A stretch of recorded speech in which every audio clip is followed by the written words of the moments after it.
Welcome to Leaders on the Rise. I'm Lydia Pierre, founder and CEO of Pierre Branding Group. We help create stories that resonate with audiences to forge unforgettable, unique brand experiences. These stories ultimately become infused with all aspects of the client's branding, thereby turning entrepreneurs into media celebrities by growing their authority and helping them build partnerships with top influencers. We believe that every person has a unique message that can positively impact the world. Stick around to the end of the show. We'll reveal to you how you can be our next guest in 15 to 20 minutes. Let's go. Hello there. My name is Lydia Pierre, CEO and founder of Pierre Branding Group. I'm also your host here on Leaders on the Rise. And here we have with us Mr. Charles Reed, who is the CEO and president of Get Payroll. Charles, how are you doing today? Thank you for joining us. Lydia, I'm doing very well. Thank you for having me. It's a pleasure to be here. Awesome. I mean, you are a very decorated gentleman. I mean, we're talking Marine, military, business. I mean, you have all kinds of degrees. Tell us about yourself. Well, I'm a Midwestern boy. I grew up in Iowa, went to high school there. When I got out of high school, I was 16, wasn't ready for college, worked for a while and joined the United States Marine Corps when I was 17, spent 4 years in service. 2 years overseas, including the combat tour in Vietnam. Came back, was stationed in Kansas City. I met my wife and married her. She had 5 children when I married her. Okay. I claim insanity, but we were married for 45 years before she passed. Oh. So it was a good marriage. It worked. Awesome. It wasn't perfect, but it was a good marriage. Okay. Nothing's perfect. Any man who says his marriage is perfect, beware, he lies about other things. Okay. Duly noted. I found after getting out of service that my military experience was not valued by the business community. Just as today, it's not really valued. And I figured out over the years that it's because most of the people in business have never been in service. And they don't understand what we as servicemen and women bring to the table. That sense of mission, that discipline, that can-do attitude that we have, right? And been ingrained in us, but they don't see it. So, they get what they get off of the TV and this kind of thing in the movies. They don't understand the real world as opposed to the military. So I figured that I'd have to go get my credentials, and I did. I finished up in just over a couple of years my BBA and my MBA, sat for and passed my CPA exam while still in graduate school. Went to work for Texas Instruments, major corporation, obviously. Right. And spent 15 years in the corporate world, large corporations, small corporations, family businesses, startups, turnarounds, a whole bunch of stuff. Great experience. Realized I was never going to get to the top of a major corporation because I didn't have the political skills. I was unwilling to stab people in the back and toss them off the ladder. That's politics in corporate life. Right. So if I was going to run a corporation, a business, I was going to have to do what my father did and start my own. Right. So just over 30 years ago, Ruth and I, my wife, started our own business and have continued to grow it. It was a mobile accounting service. I'm a CPA, obviously. Mobile accounting service with a payroll service bureau built in. About 10 years ago, I sold off the accounting to my partner that I'd taken on over the years. He still offices with me. Okay. And I kept the payroll, and I'm growing the payroll business on a daily basis and having a lot of fun with it. That's awesome. I mean, that's an amazing background story. I mean, I'm going to double back just a little bit and kind of ask you, because you said that you feel that the military background wasn't valued when it comes to business. What do you think attributes to that? Why do you think that is? Well, again, people who haven't been in the military don't understand. In the Marine Corps, you're taught mission, min, self. Okay. You do the mission. You accomplish the mission, whatever it takes. You accomplish the mission. Then you take care of your men. Then you take care of yourself.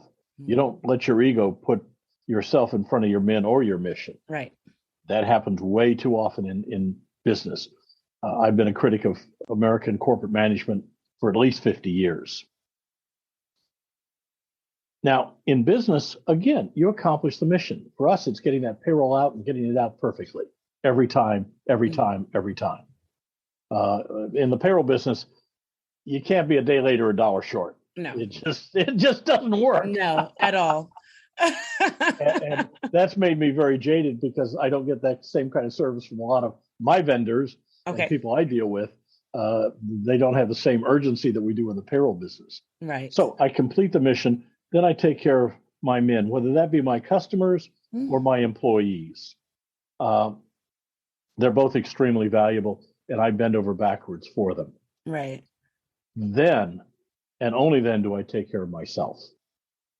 So mission, min, self, and that's effective in military and it's effective in business. Wow. Now, there's a couple of things you do have to unlearn to be in business, because in the military, it's very hierarchical. You either jump for them or they jump for you. Okay. It may come down to the time of the day that you got promoted. Because if you got promoted at 8 a.m. and they got promoted at 8:30, you're their senior and their superior. Oh. Okay. Oh, interesting. It's very, very hierarchical. But you have to have that in the military because, if somebody has to go out and die, somebody has to say you. You, yeah. And so you have to have an absolute chain of command. That works in the military. Doesn't work in business. No, it does not. Not at all. Not at all. So that was one I had to unlearn. Okay. And, but I did. My wife was very much of a people person, and she helped me a lot with that. Right. Everybody loved Ruth. The biggest question she got in her life was, why'd she marry a smuck like me? But it worked for us. So finding that right partner is if you can find them, it's wonderful. Awesome. And I was going to ask how is having a partner, not just a life partner, but essentially a business partner, because I believe that marriage is one of the biggest business mergers you're ever going to make, right? Absolutely. It's a partnership. Yeah, absolutely. It's partnership. So how did that partnership really attribute or add to the success that you have today? Well, it made it a success, but there are some problems in working with your spouse. Okay. Now, my parents worked together. They ran the business together. So I thought working with your spouse was, ordinary. Right. Well, working with your spouse is an unnatural act. Okay. Okay. Because, the old phrase, happy wife, happy life. Happy life, yes. Okay. So in the partnership in a marriage, your relationship is a partnership, and it has to be an equal partnership, and you share alike and so on. Well, when it came to business, I'm the trained professional. Right. I have to make some decisions that she may or may not like. And she wants to be a full participant in some of these decisions, and she's not equipped to be. Okay. So we had to rework that business partnership and keep it separate to the marriage partnership, and had to separate those two. And sometimes that was hard. One of the bad habit I had to break her of. We'd work all day. We'd get home. We'd have dinner. We'd do whatever we do, get ready for bed, get into bed. Yeah. And then she'd have one last thing, one last problem she had to get off her chest. So she'd tell me about it, that with it off of her mind, she'd roll over and go to sleep. And I'd sit there and worry about it until 2 or 3 in the morning. Transfer of emotions, classic.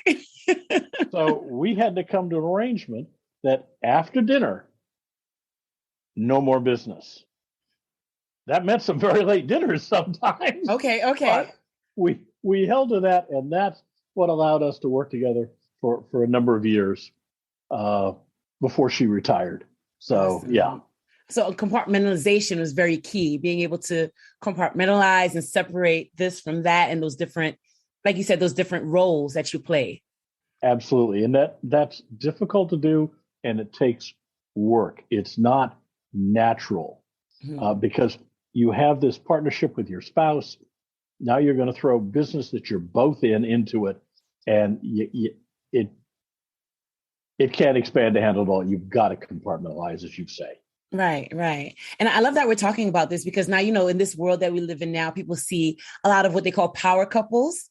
So they see that, and a lot of people aspire to be that. So I love that we're talking about this because it kind of helps with that, either that jaded look of what it is, or really just getting to the real of what it's really, about, and the real problems that come with being that power couple, so to speak. So I love that we're able to kind of speak to that, because I'm hoping that one day I'm able to find that perfect match that helps me to take over the world, essentially. I hope so. Having some wisdom and hearing that it's important that you're able to separate those roles and kind of separate business from your personal life. I think that's really key. It is to make them both work. Now, obviously, if you're in business over here and your marriage is over here, you can talk about your business, but they're not involved in it and running it and helping to make decisions and being, day to day working in it. And so it's a different dynamic. Mm-hmm. But if you're working together in the business and married, it can cause problems if you let it. Yes. I think you should write a book about that. I have actually outlined a book about working with your spouse. That is awesome. Oh, wow. That would be amazing. I'm not sure I'll ever write it, but I have outlined chapter headings and kind of content and so on. Yeah. It was awesome. I think that's important. I think it's important to talk about that power couple dynamic because it is very prevalent in today's working world, especially with the new culture and the new normal and everyone working from home and all of that. And if you're in two different businesses, I don't think you have the problem. Right.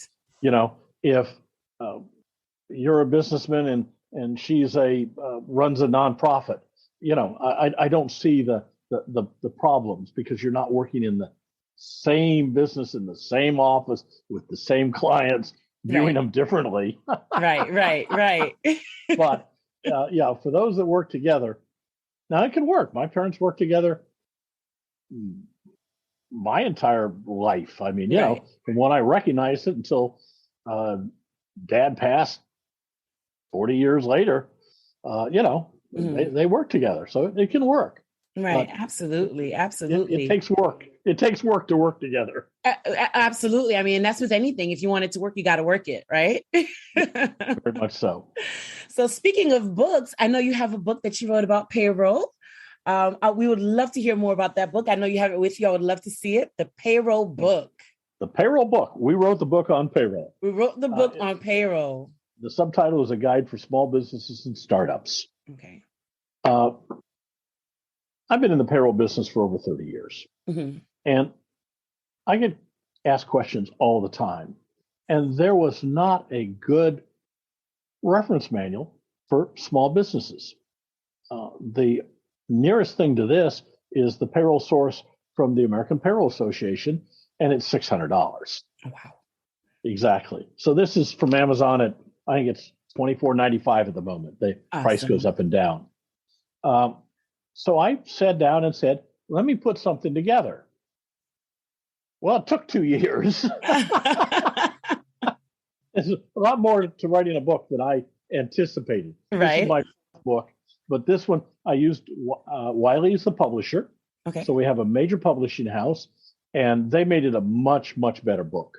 Awesome. I don't make as much money off of it because they take their cut, of course. Okay. But that wasn't the purpose of the book. It's not. I didn't expect to get rich off of it by any means. Mm-hmm. It's designed to help small businesses and startups with what they need to know about payroll and payroll-related matters, keep them out of trouble with the IRS, which is what I do for my clients. Right. So it's 30 years of wisdom distilled down to 95,000 words. Wow, that's amazing. I mean, you said it took 2 years to write, but it has over 30 years of experience and knowledge and wisdom in it, Exactly. in those pages. Exactly. That's awesome. How can someone go about getting that book? I know you said Amazon, and I Well, believe it Lydia, exists on your website as well. it does, but Lydia, for your listeners, Ooh. if they would like a book, if they will go to the payrollbook.com, the website, and use the discount code podcast, we will ship them at no charge a free copy of the book as long as the supply lasts. No way. Yeah. Not discounted. No discount, Free. no shipping, no handling, free. We'll just put it in the U.S. postal mail, the book rate, and in about 10 days, they'll have it. Oh my gosh. First of all, I'm going to get me one. But that's amazing. Thank you so much. You hear that, guys? If you go ahead and go to thepayroll.com, thepayrollbook.com, thepayrollbook.com, and go ahead and enter your information, you will get a free copy, free, no shipping, no anything, completely free copy of the payroll book. They wrote the book on payroll. Exactly. That's an amazing resource because you said that other book costs about $600 in order to even get that information. Yes. Wow. And it's really designed to train people to pass the Certified Payroll Processor's exam. That's what it's designed to do. This is designed to help small businesses and startups understand what their responsibilities and the traps is. I've got a whole bunch of horror stories in there about things not to do. Ooh, I want to hear one. Tell me just one horror story. What's the most prominent one? This was a CPA who said, well, I'm not going to be an employee in my own corporation. I'm just going to take everything as distributions and not withhold any tax on it and not pay FICA and Medicare on it. And he took several $100,000. And the government came in and reclassified 3/4 of it as payroll, and all the payroll taxes were due, plus all the penalties and interest for the years. And this guy was a CPA. He knew better. Wow. Misclassification is a huge thing. Your listeners that start a new business, they have to be aware that if they're incorporated or they're an LLC that files as an S Corp, they're an employee and they have to withhold and deposit taxes. And they get a W-2. Now, if they're a sole proprietor, they don't. So that's chapter 1 in the book. Okay. Is entity selection and what the various entities, their impact on your payroll and your payroll taxes. That's chapter 1 for awesome. Startups. So the misclassification is a huge problem. 70% of U.S. businesses misclassify employees, according to the Federal Department of Labor, either as independent contractors versus employees or subject to overtime, not subject to overtime. 70% of businesses misclassify. Wow. And the penalties and interest can be extraordinarily expensive. And that's right up front. That's the first order of business is classifying your business properly. Right. And a lot of people, well, I'll just pay them $10.99. Mm-hmm. You don't get to make that choice. There's a whole body of law that covers whether or not they're employees or independent contractors. Sometimes now you can structure contracts and so on to make them independent contractors or make them employees. But if you don't, there's a whole body of law that says, based on what you do, they're an independent contractor or they're an employee. And if you've made the wrong choice, when they come in and reclassify the employees, all the taxes are due, plus all the penalties and interest. All at one time. All at one time. They'll just say, write me a check. Oh my gosh. That's scary. I mean, that's scary. In fiscal 19, the IRS issued $13 billion in employment tax penalties. Wow. Now, several billion were abated, reversed, and a number of billion more should have been abated because they were in error. Right. The IRS cannot penalize you for a simple mistake. They will, but they can't. Okay? And you have to fight them on that. So people like me get penalties abated because the IRS makes millions of mistakes a year. Every year makes millions of mistakes and lots of assumptions because they think we're all crooks. That's the IRS mindset is we're Right. all tax cheats. Right. And I've been on the IRS Advisory Council for 3 years and met with I had lunch with Chuck Reddy, the commissioner, several times, met the commissioners of the various business entities, met the deputies, talked with a lot of people addressing problems that the IRS has. Mm-hmm. And, they think we all cheat on taxes. We showed them on several situations. No, you don't understand what's going on. Here's what's going on. And this is normal business. And they went, oh, okay. Oh, and it's just a matter of just fixing it, whatever. Yeah, they just didn't know. Wow. That's amazing. What would you say is the most outdated piece of advice in your industry? The most pernicious one is just pay them under the table. Ooh. Oh, talk about that a little bit, because that's very, like you said, very common. So what about that? That's called tax fraud. Yes. And it's each instance of that. So each time you pay them is the penalty can be 5 years in a federal penitentiary and a $10,000 fine. Wow. So every time you've got 5 people and you pay them once a week, that's 25 years and $50,000 looking you at the face every week. Oh my gosh, each week. Each week. Oh my God, it's not worth it. No, it's not worth It's definitely not worth it. So why do people do it? Why do you think people continue to do that? It's easy. Until you get caught. Here's $200. Yeah. They're happy, you're happy. They're not reporting it. You're not reporting it. And the problem is now you can't deduct it. Right. Because if you show the deduction and the auditor says, okay, where's the W-2 or the 1099? And you go, and it goes downhill from there. Right. And the other thing, if you're paying people like this, and then you say, okay, I don't need you anymore. So they go down and file for unemployment. They're not employed anymore, right? Right. And the girl with the guy at the unemployment office looks up and says, oh, we don't show that you've ever been reported as an employee.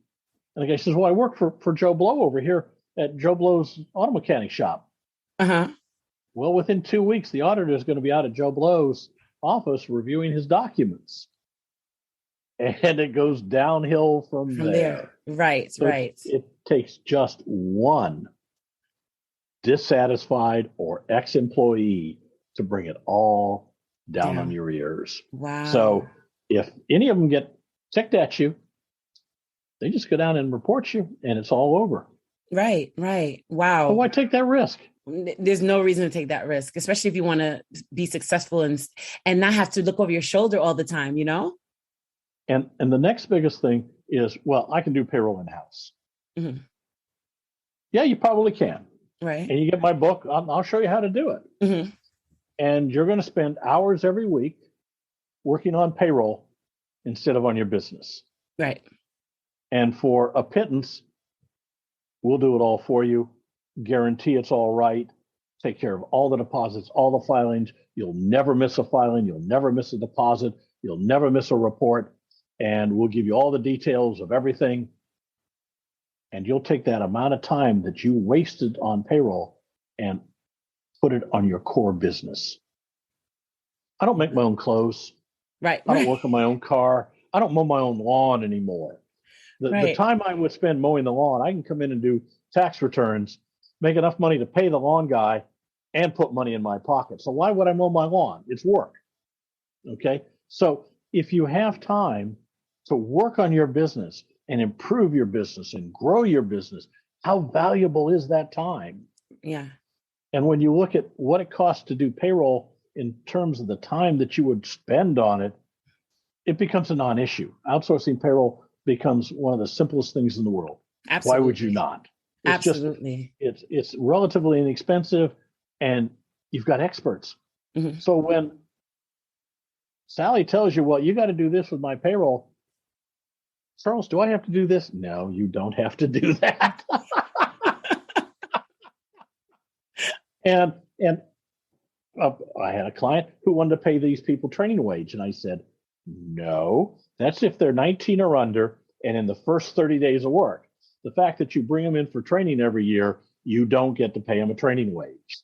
If you do so, you will get into trouble because, again, it will take just one of them, one time, calling the local unemployment people or the tax law people, and you'll get audited and it'll all fall down. All come crashing down. Yep. Oh, my goodness. You have an expert, you have sophisticated software and equipment and people and knowledge and wisdom and experience, and we keep up on the stuff. So when things change, we'll let you know. We send out emails to our clients all the time, advising them on changes in the law, so they don't get caught out. That's awesome. The last couple of years with the PPP and the CARE Act and all the COVID things, it's been an incredible time. Right. And of course, there's lots of changes still pending in Congress and the states, and things change all the time. I get several newsletters a week from the IRS on changes. Oh my goodness. Wow. I mean, speaking to all of that, what is your ideal client? Like if you were to manufacture the perfect client, who is that? Anybody with a business or? Yeah, and we do. We have clients that are just one person. Okay. And we have them going up to about 250. Our market is really the under 50 employee market. That's what we like. That's who we market to, is the under 50 employees. Lots of times it's, 8, 10, 12 people, and the owner still runs the company. He may have an assistant, but he's still in charge, and he's been doing payroll and gotten real tired of it. Or his wife's doing payroll. Right. And she's gotten real tired of it because she can't take a vacation. Right. We picked up one of the places we pick up a lot of those is dentists. Dentists, for some reason, both male and female dentists use their spouse to do payroll. Oh. And the spouse doesn't want to do payroll and not equipped to do it, doesn't have the software, doesn't have probably taking shortcuts knowledge. And everything. Right. And so we get a lot of them that call us and say, well, I want to be able to take a vacation. Can you do payroll for us? Well, how do they find you? Get Payroll on the web, obviously. We're market. Obviously, all your clients now know who I am. Absolutely. So, and the book helps. And we have a YouTube channel and a Rumble channel, and we're all over Facebook. We advertise, obviously. We do it. That was my biggest mistake in business, was not hiring marketing people early on. Because I thought I could market. Oh, let's talk about that, because I'm a branding firm. I own a branding firm and a marketing firm. So speak to that so my listeners can know how important it is to have marketing and understand your brand from the beginning. It is critical. Now, I knew enough to try and get my brand hard and cold and colors and logos and everything else. Okay. And so I worked on that, and I thought I could market.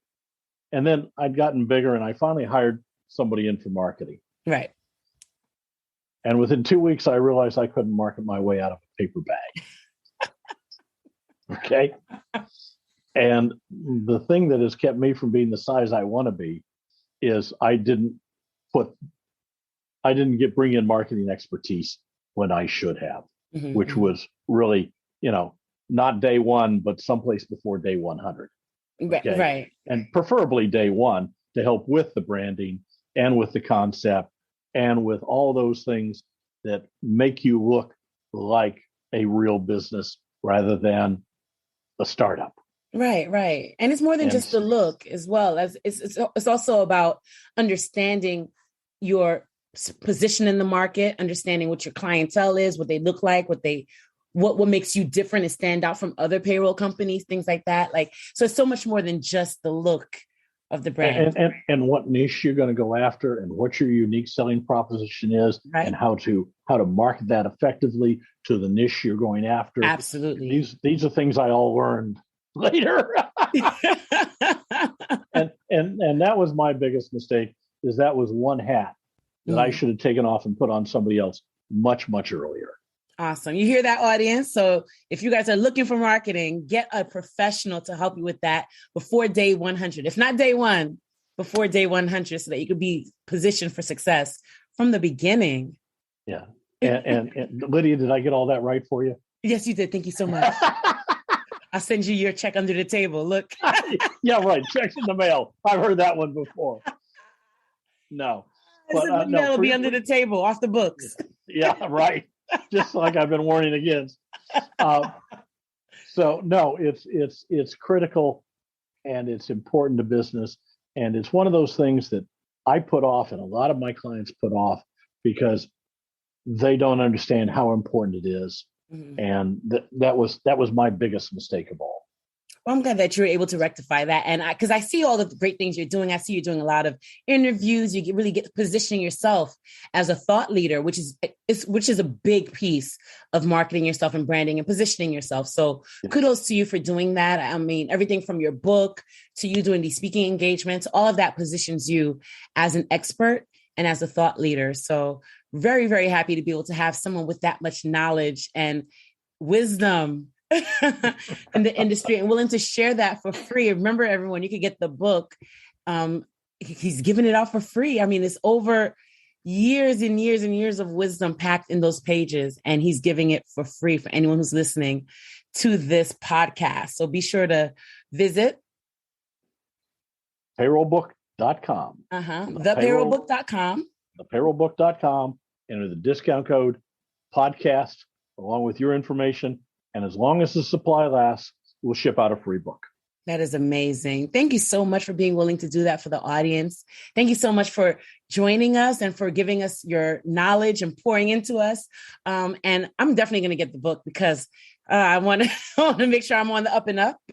And I definitely think a lot of my clients could benefit from that book because a lot of them are just getting started. And I think it's even going to be beneficial to those who are expanding, because that's a whole different space that you're in. Like you might already be in business for a couple of years, but now you're in a space where you're growing, you're expanding, and you want to make sure that you're repositioning yourself properly. So it is for startups and small businesses. Mm-hmm.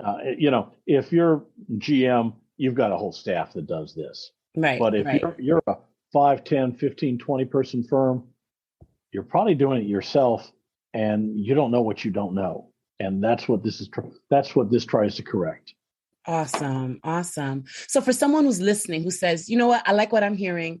What do they do if they want to take the next step and get your help? GetPayroll.com. My email is cjr@getpayroll.com. And if they're in dire need, 972-353-0000. Ask for Charles. Awesome. You hear that, everyone. So be sure to go visit getpayroll.com and get payroll. Get payroll, because it's very important. And it will definitely help with positioning you for success and making sure that your money is right. It's important. You're in business to stay in business. So make sure that you have your money where it needs to be. Thank you so much, Charles. And we just greatly appreciate you taking the time out to be with us today. My pleasure, Lydia. Awesome. Again, this is Lydia Pierre with Leaders on the Rise, the podcast where leaders come on to share their experience and knowledge so that you don't have to go through those little potholes that they experience themselves. So thank you again.